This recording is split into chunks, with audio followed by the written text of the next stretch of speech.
Gracias al Señor que nos permite estar reunidos aquí, en este lugar que el Señor ha dispuesto para que como iglesia, como cuerpo, nos reunamos y le brindemos a Él la honra, la gloria y toda adoración de parte nuestra.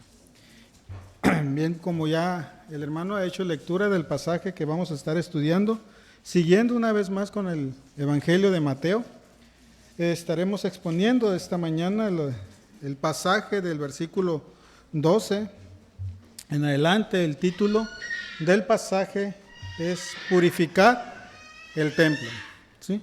Entonces vamos a estar entrando ya en el pasaje, vamos a estar orando para que sea el Señor el que nos dirija en esta mañana.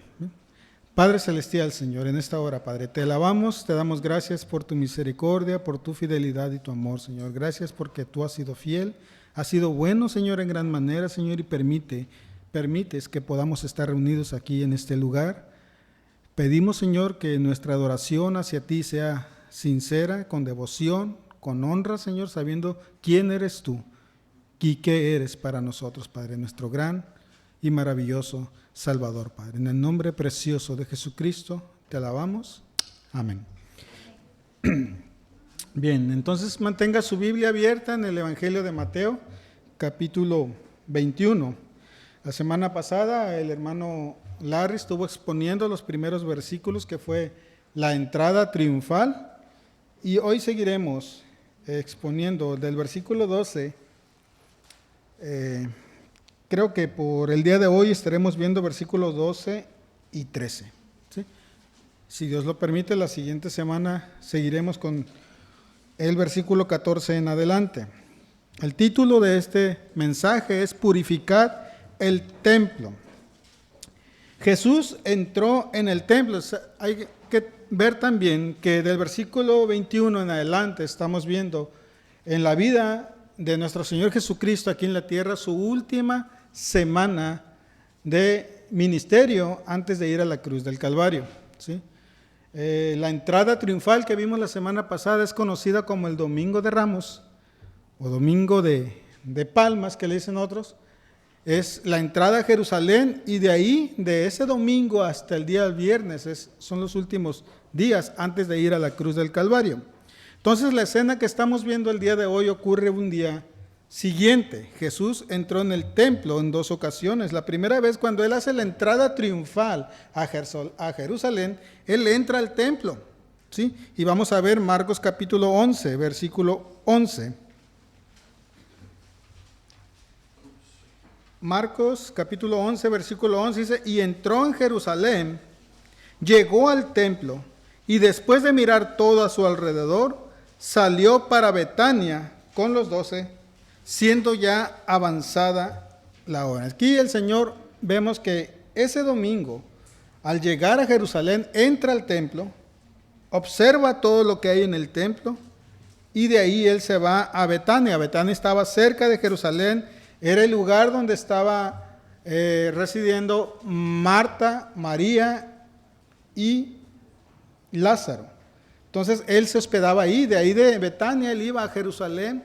Podemos decir que todos los días iba y venía a Jerusalén, ¿sí? Entonces aquí lo que estamos viendo es la segunda visita, o sea, por la mañana, cuando viene el Señor Jesucristo al templo.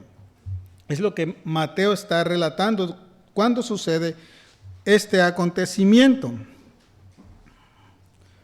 ¿sí? Y este acontecimiento tiene una relevancia profética, ha sido profetizada por el Antiguo Testamento, que Él iba a entrar al templo e iba a hacer lo que en este pasaje vemos, ¿sí?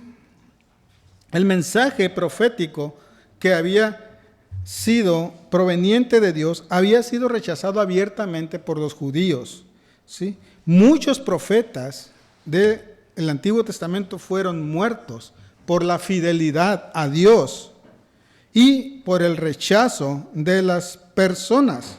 Por la misma razón, Jesús, al estar cerca de Jerusalén, en el Evangelio de Lucas capítulo 13, versículo 33, si me acompañan ahí, Lucas capítulo 13, versículo 33.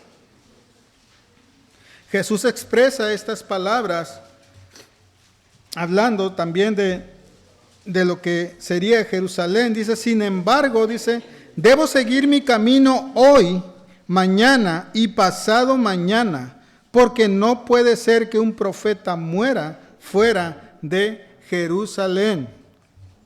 Por esa razón, Él va a cumplir una vez más, una profecía más acerca de Él, al expresar estas palabras. Debo ir a Jerusalén, debo de ir hoy, mañana y pasado mañana. Eso habla la semana de pasión. Él va a ir todos los días a la ciudad de Jerusalén. Por esa razón también Jesús lanza un lamento en el versículo 34 de Lucas capítulo 13 y dice, Jerusalén, Jerusalén, la que mata a los profetas y apedrea a los que le son enviados. ¿Cuántas veces quise juntar a tus hijos como la gallina a sus pollitos debajo de sus alas y no quisiste? Entonces, aquí el Señor Jesucristo está hablando de Él. Debo ir a Jerusalén, debo de ir hoy, debo de ir mañana y debo de ir pasado mañana, porque no puede ser que un profeta muera fuera de Jerusalén. Él está anunciando también su muerte. Él está anunciando abiertamente que Él va a Jerusalén y también con el propósito de morir. Por eso es que lamenta, hace el lamento del versículo 14 hacia Jerusalén. ¿Sí? Y es también por eso que Jesús ahora va a la ciudad y entra en el templo precisamente en los días de Pascua. ¿Sí?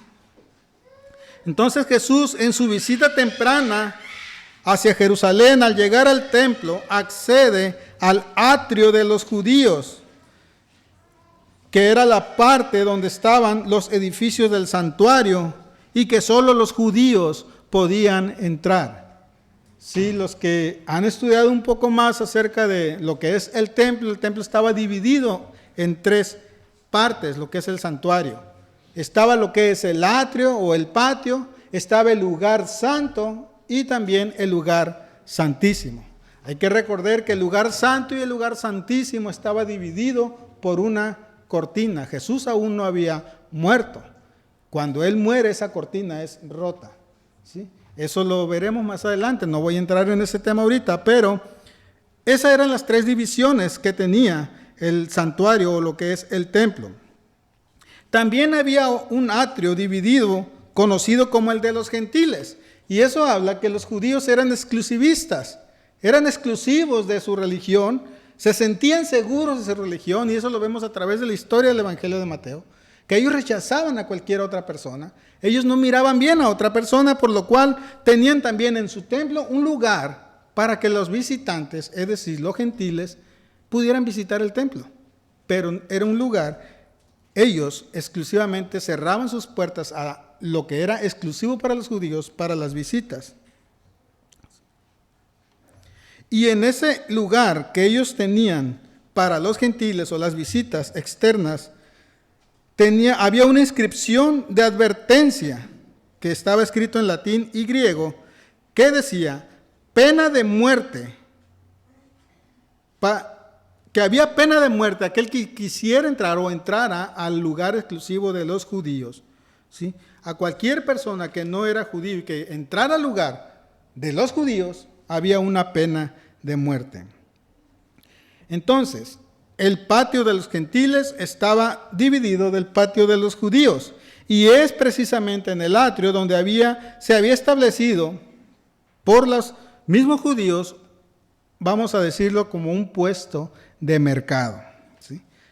Ahí era donde estaban estos hombres que vamos a ver más adelante, los cuales estaban desempeñando dos funciones, lo que es el intercambio de monedas y también la compra y venta de animales para el sacrificio. Había muchos otros aspectos también que se vendían, como lo es hoy, tal vez cosas que ocupaban para el sacrificio también estaban a la venta ahí, cosas que pudieran ocupar, todo estaba a la venta y era como un pequeño mercado, ¿sí?, que estaba en ese lugar. Mateo nos está narrando la entrada de Jesús al templo de Dios, al santuario, el lugar que es y que siempre debe ser destinado para la adoración a Dios, estaba siendo corrompido. ¿Sí? Estaba siendo corrompido por los mismos judíos. ¿Sí? Por los mismos judíos, ellos estaban haciendo una corrupción dentro del templo, y eso es lo que a Jesús no le agrada. A Jesús no le agrada lo que está sucediendo en el templo. El templo, como lo hemos visto, estaba dividido en 3 lugares. Este santuario había sido destruido por Nabucodonosor, y cuando después fue reconstruido en los tiempos de Esdras para volver a hacer el templo, y ahí es donde el Señor está entrando en este segundo templo. El lugar santísimo estaba vacío, porque cuando ellos fueron conquistados por Nabucodonosor, el arca había desaparecido. El arca ya no estaba. Entonces el lugar santísimo estaba presente, estaba dividido por la cortina, pero el arca del pacto no estaba ahí. ¿Sí? También este templo era conocido como el templo de Herodes. Recordemos que Herodes el Grande invirtió, tratándose de ganar al pueblo judío, invirtió recursos para reconstruir este templo, para poder reedificarlo y de esa manera poder ganar un poco más al pueblo judío. ¿Sí? Había otra división ahí en ese lugar también. Había una parte destinada para las mujeres. Igual de los judíos y los gentiles, la parte de los judíos estaba también dividida en donde entraban los hombres y donde entraban las mujeres. Y Mateo deja claro en su narración que Jesús entra en el templo de Dios, considerando que todo el santuario, incluyendo el atrio, incluyendo el lugar santo y el lugar santísimo, todo lo que era ese lugar, había sido dedicado a Dios, y por lo tanto era su casa, era de su pertenencia. Es como si en este lugar, este es nuestro santuario, aquí es donde tenemos nosotros nuestra reunión y donde rendimos culto a nuestro Dios, pero debe ser también reverenciado desde la puerta hasta acá. Todo el lugar, este lugar, no solo aquí, sino también en la parte exterior y desde la puerta hasta acá, debe de ser de una manera de respeto por parte de nosotros para el Señor. No es algo de juego, no es algo de distracción para nosotros el que decir, dar más respeto a este lugar que al lugar que está afuera. Todo el lugar merece respeto, todo lugar merece honra. En varones aprendimos un poco acerca de lo que es la iglesia, y debemos de tener en mente, en nuestro corazón, que Dios está aquí presente, y no solo en este lugar, sino también allá. Y la misma reverencia que tenemos aquí debemos de tener en la parte externa del santuario. Todo es dedicado al Señor, todo es para Él. Por lo tanto, si esto es dedicado a Dios, por lo tanto es su casa. Nada que provenga del hombre o algún pensamiento que el hombre pueda tener tiene cabida en este lugar. No hay ideas humanas, no hay pensamientos humanos, ni aún en su servicio. Sin embargo, a lo que vemos en la narración de Mateo, vemos que el lugar, la casa de Dios, el lugar que debería ser honrado, respetado y dedicado solamente para adorar a Dios, había sido corrompido. Tenía un contenido económico dentro de él. Y habla de 2 tipos de personas que estaban haciendo comercio. Y uno de ellos era el negocio de los cambistas. Recordemos que en estas fechas de la Pascua venía mucho peregrino, tanto de Israel como externos de Israel. Por lo tanto, al entrar extranjeros, al entrar personas de otras naciones, entraba también moneda extranjera. Y los judíos tenían como determinado el pago de impuestos dentro del templo en siclos, que era una de las monedas judías, por lo cual solamente se podía hacer en ese tipo de moneda. Y si entraba un egipcio y traía sus monedas, tenía que cambiar las monedas a siclos para poder pagar impuestos. Si entraban persas, tenían que cambiar monedas. Incluso los romanos que tenían en cautiverio el pueblo de Israel, si traían sus monedas romanas, también tendrían ellos que cambiar monedas para poder entrar al templo y pagar, ¿sí? Entonces, esto era un negocio redondo para los judíos. Es donde estaba la corrupción. ¿Por qué? Porque todo negocio de cambio de moneda siempre busca un beneficio personal. Entra una avaricia dentro de su corazón. Dice un comentario que dice que en ese tiempo había monedas especialmente griegas, romanas, persas, sirias y egipcias. Entonces era un flujo de cambio de moneda para poder ofrecer, en este caso, un sacrificio al Señor o pagar un impuesto al Señor.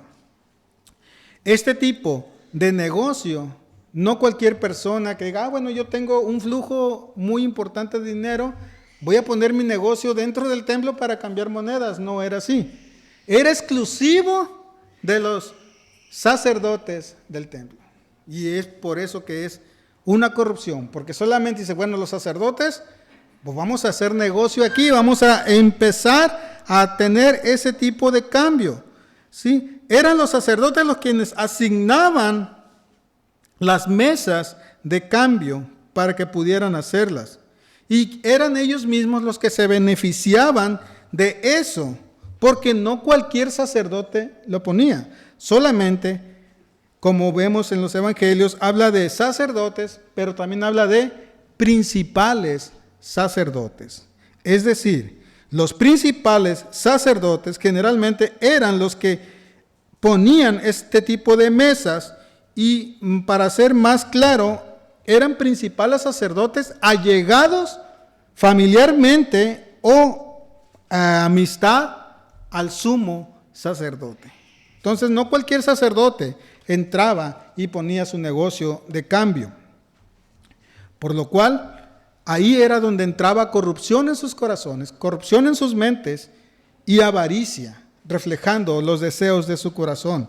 El otro negocio que vemos también dentro del atrio era la compra y venta de animales. Animales para el sacrificio, desde palomas, corderos. Recordemos que el Señor había establecido en su ley qué tipo de animal, cómo debía ser ese animal que iba a ser ofrecido en sacrificio. Eran animales perfectos, sin defecto alguno. Por lo tanto, aquí también entraban los sacerdotes al poner personas, digamos, si actualizamos ese tipo de personas, hoy en día eran inspectores que checaban a esos tipos de animales. Por lo cual, los inspectores no checaban los animales que ya estaban adentro, porque se supone que los que ya estaban dentro del atrio ya habían sido aprobados, eran animales aprobados. Ellos checaban los animales que entraban de fuera. Si usted llegaba en ese tiempo y bueno, es que yo no quiero comprar dentro del templo, yo traigo uno, entraban los inspectores y ya saben cómo son los inspectores. Buscaban cualquier situación para decir, tu animal no pasa. O entraba también la idea, bueno, tienes que pagar cierta cantidad para que tu animal entre y pueda ser ofrecido un sacrificio. La otra, lo que más fácil era para los judíos es llegar al atrio y decir, bueno, lo compra adentro, ya está aprobado, ya está aceptado, no voy a tener ningún problema en este tipo. Entonces, era ahí donde entraba este negocio de compra y venta de animales. Sin dicha autorización no podían hacer el sacrificio. Había una tarifa para certificar un animal y para que ese animal pudiera ser catalogado como válido. Sin esa certificación no era admitido dentro del santuario para ofrecer un sacrificio. Entonces todo esto se evitaba comprando el animal, como les digo, dentro del recinto del templo que ya había sido inspeccionado. Y esos animales ya tenían certificado de declaración apto para el sacrificio. ¿Ven? Entonces entran los dos negocios. Los negocios de los cambistas, cambios de monedas, y los de compra y venta de animales y otros artículos que se usaban en ese tiempo para el sacrificio. Entonces, aquel mercado que existía en ese tiempo en el templo estaba profanando el templo de Dios. Por lo tanto, Jesús limpia ese recinto sagrado y lo hace, como vemos en el versículo 13. Les dijo: escrito está, mi casa será llamada casa de oración, pero vosotros la estáis haciendo cueva de ladrones. Normalmente quien cambia monedas, quien trabaja de manera ilegal en cuestión de inspector, está robando, está haciendo algo ilícito, y el Señor los nombra cueva de ladrones. Jesús califica con palabras muy fuertes a los que habían convertido el templo en un patio de negocios. ¿Sí? Lo que es consagrado, lo que es dedicado a Dios para adoración, está siendo contaminado, y el Señor lo está aquí declarando con palabras muy fuertes. No hagamos de nuestro lugar de adoración una cueva de ladrones, porque está la advertencia del Señor. Al Señor no le agrada este tipo de actos. Él se indigna de una manera santa, como lo hizo en esta ocasión. Se indignó contra este tipo de personas, se encendió su corazón y aplica una limpieza, haciéndolo conforme a las Escrituras. Él apela a las Escrituras. Él se va a las Escrituras y dice: este lugar es santo, es consagrado, es dedicado a Dios, es casa de oración. Pero lo han hecho cueva de ladrones. Y los lleva precisamente a la Escritura, dos pasajes del Antiguo Testamento. La primera parte, y vamos a Isaías capítulo 56.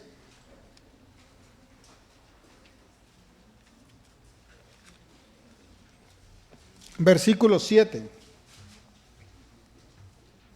Dice: yo los traeré a mi santo monte y los alegraré en mi casa de oración.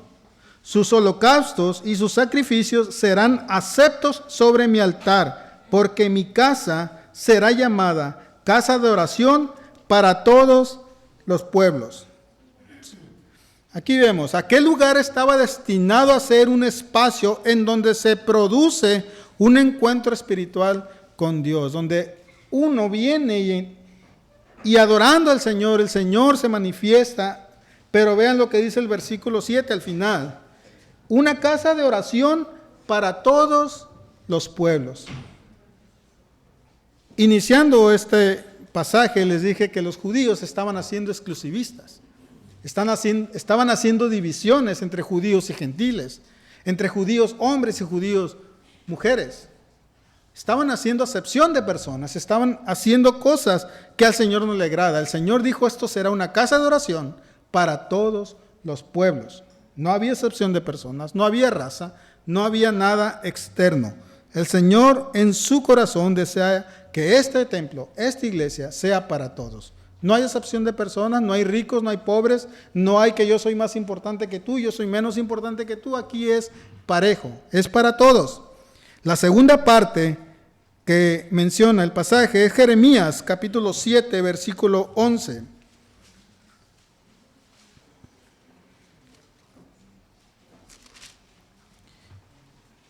Dice Jeremías capítulo 7, versículo 11: se ha convertido esta casa, que es llamada por mi nombre, en cueva de ladrones delante de vuestros ojos.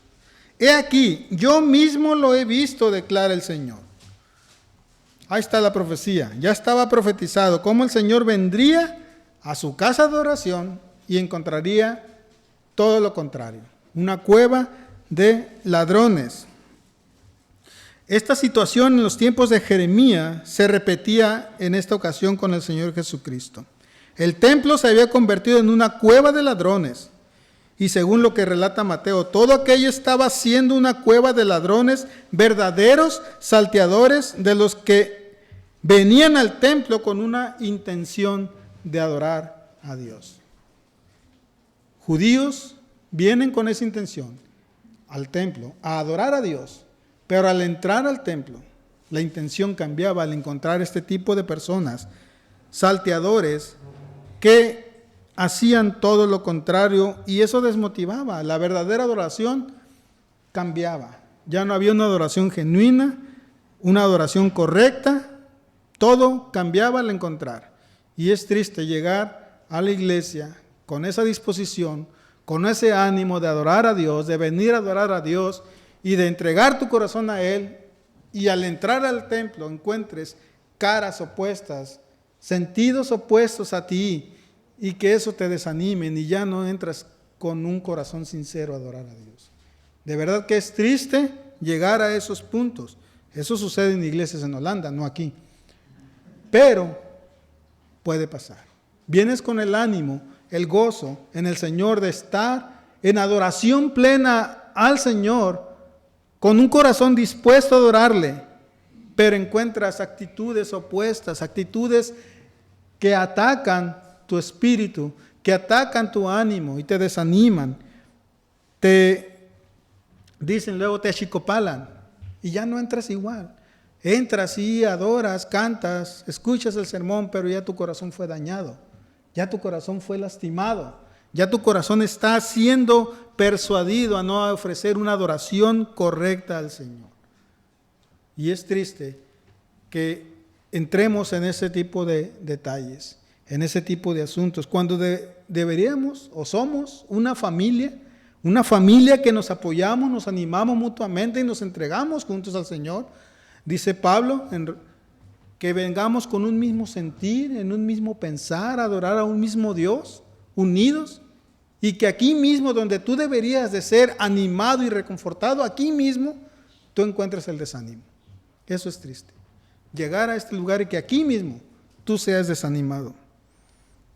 Lo paso que afuera de aquí nos desanimemos por cosas que vemos o cosas que nos pasan. Pero dentro de la iglesia, entrar en un desánimo no es correcto. Entonces aquí viene una pregunta que me hago sobre esto. ¿Qué motivó al Señor Jesucristo a hacer esta acción? ¿Qué motivó al Señor Jesucristo a hacerlo de esta manera?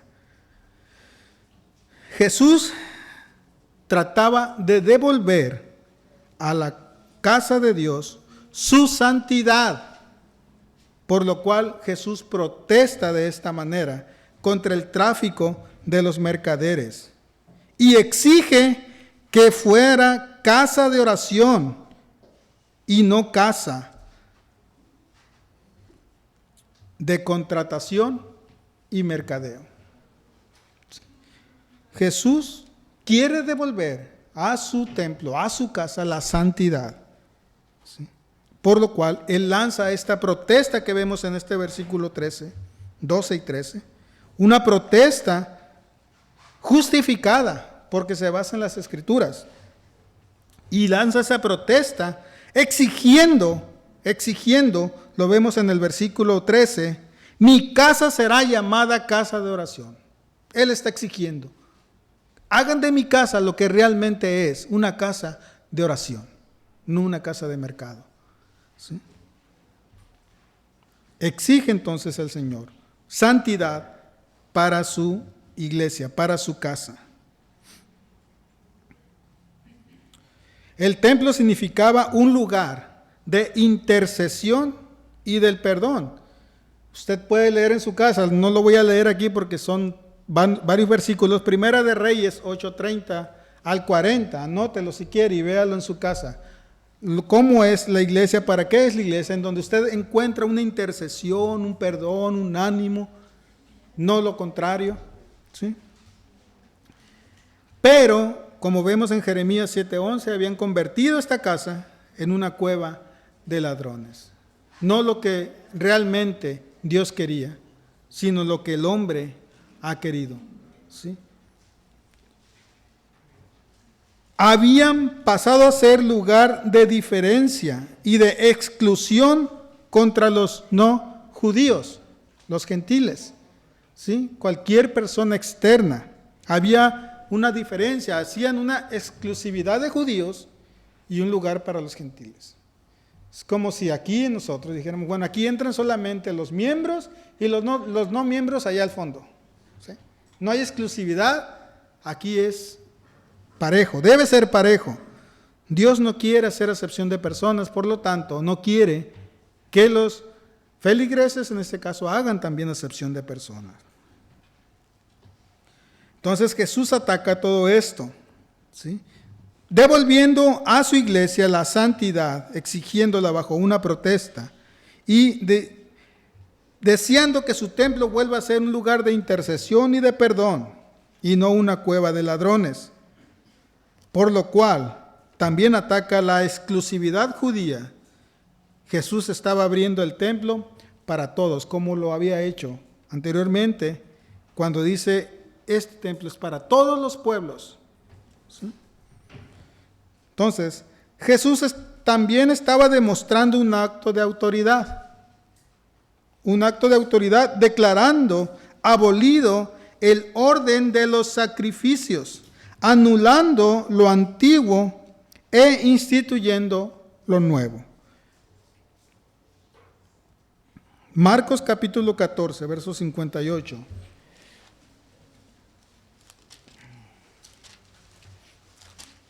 Dice, nosotros le oímos decir, yo destruiré este templo hecho por manos y en 3 días edificaré otro no hecho por manos. ¿Qué estaba haciendo el Señor Jesucristo? Demostrando su autoridad, expresando, anulando el tiempo de los sacrificios, el tiempo de venir y traer un animal perfecto, sin defecto, para ofrecerle un sacrificio, y diciendo eso queda anulado. Ahora entra lo nuevo, lo espiritual. Y por eso Jesús dice sus palabras, yo destruiré este templo hecho por manos y en 3 días lo voy a reedificar o lo voy a volver a reconstruir. Y él ya lo había declarado anteriormente. Si usted recuerda el pasaje de Mateo capítulo 12, versículo 6, el Señor expresa unas palabras muy importantes y dice, pues os digo que algo mayor que el templo está aquí, refiriéndose a él. Algo mayor que el templo físico, las paredes y todo lo que implica ese lugar. Algo mayor está aquí, refiriéndose a él. Juan, en el Evangelio de Juan vemos que se refiere también al Señor Jesucristo con estas palabras en el capítulo 2, versículo 21. Igual, el mismo pasaje que vimos anteriormente, dice, entonces los judíos dijeron, en 46 años fue edificado este templo y tú lo levantarás en 3 días. Versículo 21 dice, pero él hablaba del templo de su cuerpo. Entonces está llevando del templo físico, el templo material, a un templo espiritual, refiriéndose a su cuerpo. La humanidad de Jesús es ese nuevo templo en el cual nosotros venimos a adorar, ¿sí? Por lo cual, el culto a Dios ya no es mediante sacrificios, ni mediante esfuerzos humanos, sino ahora un culto a Dios es algo que nosotros ofrecemos en la comunión del Espíritu Santo en nuestras vidas, al estar adheridos al Espíritu Santo y al conocimiento de la verdad. Y es algo que el Padre nos da. Y eso lo vemos ahí en Juan también, capítulo 4, versículo 23. Dice, pero la hora viene y ahora es, cuando los verdaderos adoradores adorarán al Padre en espíritu y en verdad, porque ciertamente a los tales el Padre busca que le adoren. Entonces ahora la adoración al Señor Una adoración correcta, de una manera bíblica, es a través del Espíritu Santo en nuestras vidas y el conocimiento bíblico, la verdad, juntos, nos lleva a adorar a Dios de una manera correcta. Ya no es por sacrificios, ya no es por esfuerzos humanos, sino ahora en espíritu y en verdad. Todo forma parte de una obra de redención que el Padre tiene sobre nosotros y Cristo. Es una obra de redención y transformación que Jesús ha venido a realizar. Era una acción del Padre mediante la obra de su Hijo Jesucristo con el propósito de restaurar aquel lugar, mostrándonos ahora un verdadero templo en el cual podemos adorar. Y ese sería un templo espiritual que persiste por todos los tiempos y no se destruye, sino que como el templo ahora es espiritual, es dentro de nosotros. Ahora el templo está dentro de nosotros. Nosotros somos el templo de Dios. De ahí la importancia. ¿Cómo venimos a adorar a Dios? Nosotros somos el templo de Dios. Vamos a 1 Corintios capítulo 3.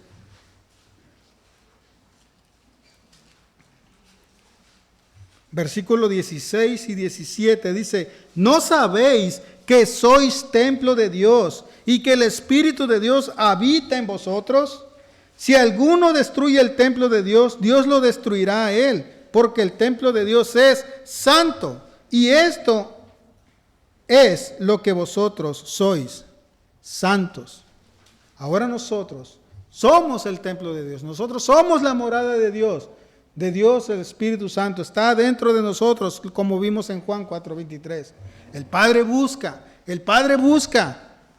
para depositar el Espíritu Santo en nuestros corazones. Es una obra de redención y de restauración y de elección divina.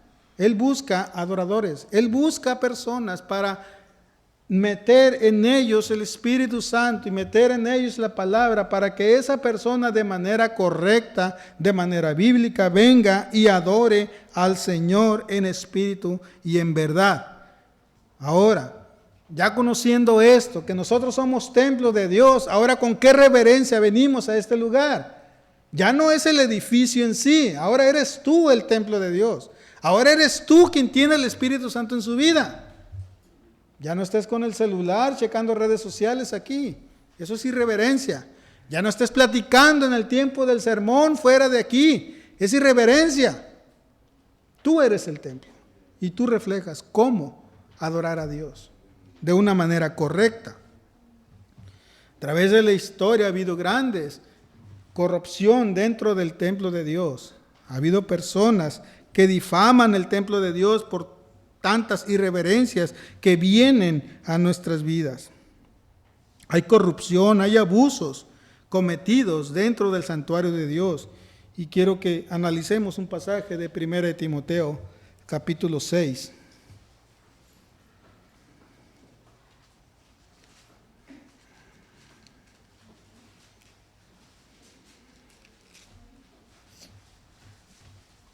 Primera de Timoteo capítulo 6, versículo 3 al 5.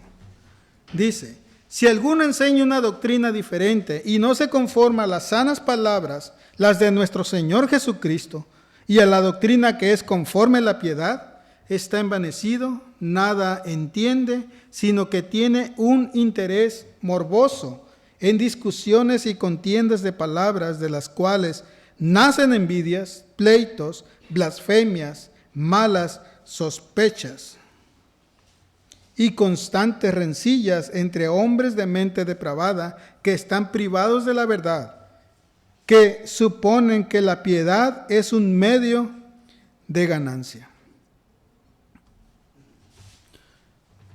En el templo que Jesús limpia, tenían esta actitud.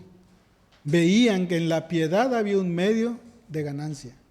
Hay un medio de ganancia. Tenían actitudes perversas dentro de sí. Pablo, aquí vemos una advertencia que nos está haciendo. Y está identificando a un tipo de hombres. Dice, hombres que se identifican como creyentes buscando un beneficio personal.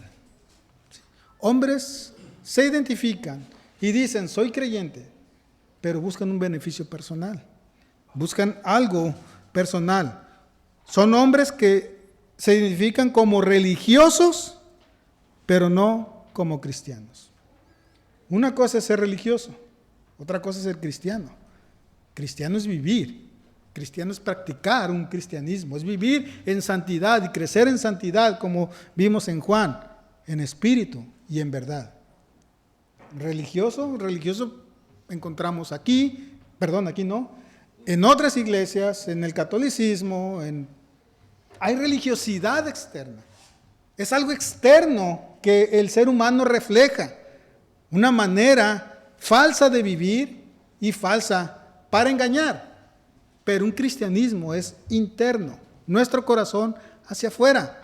Debemos de reflejar un cristianismo y no una religiosidad. Vivir de una manera santa. ¿Sí? Jesús, a través de su palabra, Dios mismo, en Pedro y en Levítico, dice, sed santos porque yo soy santo. Y es lo que Él quiere. Sin santidad, nadie verá al Señor. ¿Sí? Dice, hombres que enseñan tradición de hombres como palabra de Dios y no se sujetan a la enseñanza de Cristo. No se sujetan a la enseñanza de Cristo. Ponen sus leyes, ponen sus ideas, ponen su humanismo, ponen su religiosidad antes que la palabra de Dios y no se sujetan a la palabra de Dios. Hombres religiosos. Y Pablo nos advierte acerca de las consecuencias de este tipo de hombres. Y la primera consecuencia que vemos es que se alejan de la piedad. Se alejan de la piedad. ¿Sí? Es decir, viven de espaldas a la realidad del amor y de la comunión con Cristo y con su iglesia, con los hermanos. ¿Sí? Se alejan de la piedad. Y Pablo los identifica como arrogantes a causa de lo que consideran como sabiduría, provocando que se envanezca con un conocimiento basado en pura especulación. ¿Sí? Se envanecen en sus ideas, en su conocimiento y dicen es de esta manera y tiene que ser de esta manera, pero es especulación. La verdadera sabiduría está en su palabra. Y es esta palabra la que nos va a guiar y debemos de ser guiados a través de la palabra de Dios y no a especulaciones ni a ideas humanas, pensamientos humanos que nos puedan dirigir. Son personas ignorantes, faltos de una visión. Hay dos tipos de personas, el sabio y el necio. El sabio es humilde y acepta, es enseñable. Tiene un espíritu enseñable, pero el necio es altivo y refleja el orgullo en su corazón. El orgullo no le permite ver correctamente. Su orgullo lo envanece, su orgullo lo ciega, no ve con claridad. 1 Corintios 8:2.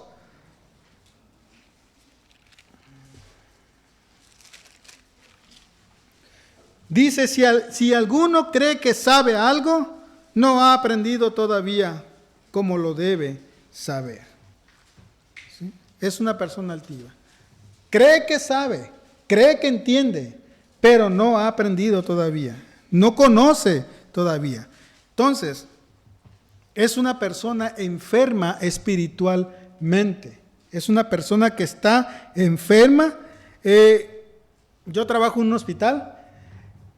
Una infección en el cuerpo de un ser humano se refleja a través de una fiebre.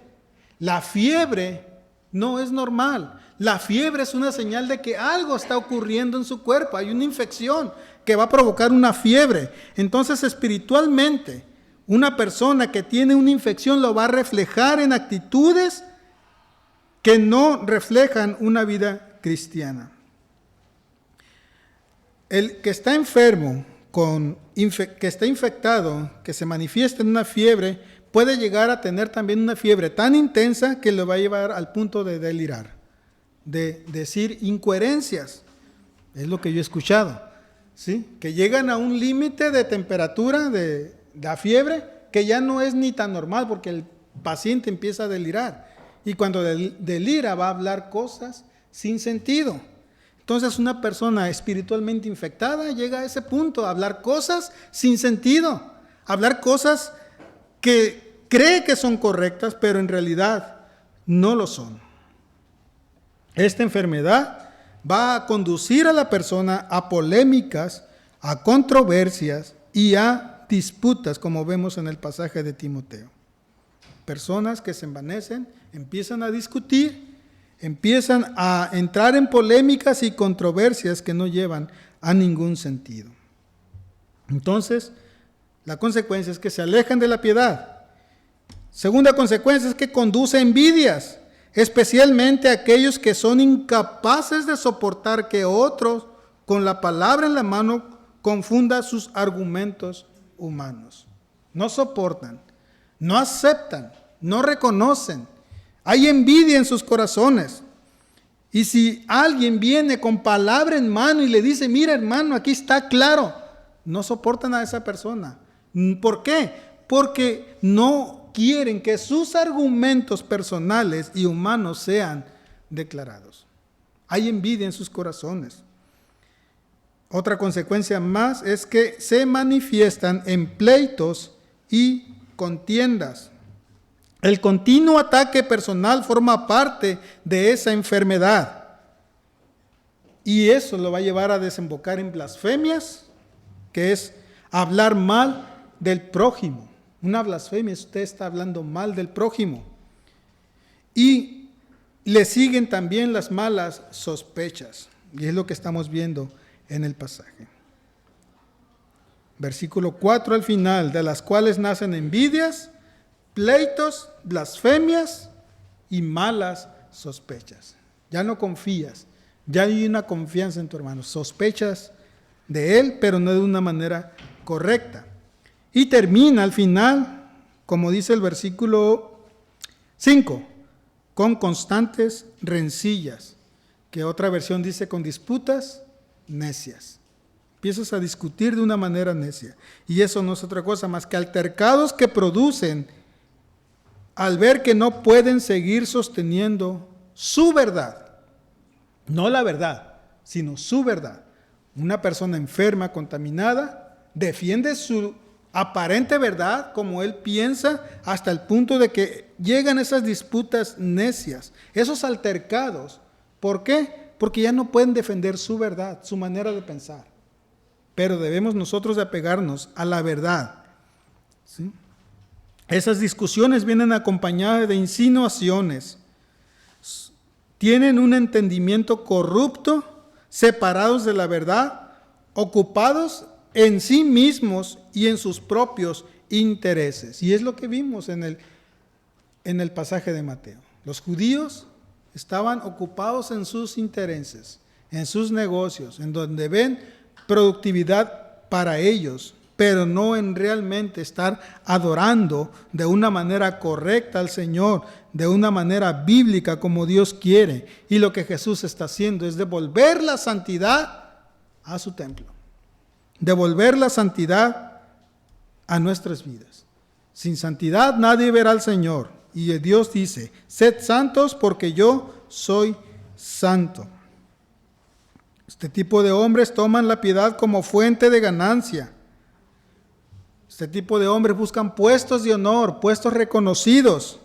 Les gusta ser considerados como personas santas y ser aprobados dentro de la iglesia. Entran en un estado de manipulación. Por lo tanto, debe de haber una separación, debe de haber una confrontación y restauración. Busquemos una adoración genuina a Dios que salga de lo más profundo de nuestro corazón, pero de una manera correcta, a través del Espíritu y a través de su palabra. La iglesia de Cristo necesita también una acción decidida que ponga fuera de ella a quien esté comercializando con creyentes sencillos, oprimiéndoles con normas que Dios nunca ha establecido. Somos el templo de Dios. Ahora el templo de Dios está dentro de ti. El Espíritu Santo está dentro de ti. Ahora tú valora y analiza de qué manera vienes a adorar a Dios, de qué manera vienes a este lugar a ofrecer un culto a Dios. Y quiero terminar con el pasaje de Romanos 12, versículo 1.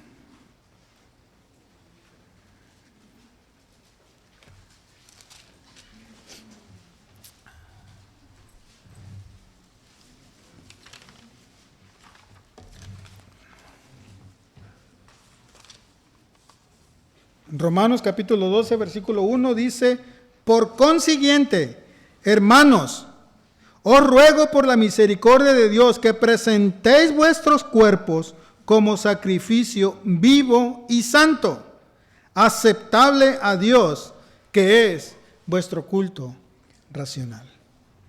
Una vez más, ¿cómo vienes a ofrecer un culto al Señor? ¿Cómo vienes a ofrecerle al Señor una alabanza, una adoración?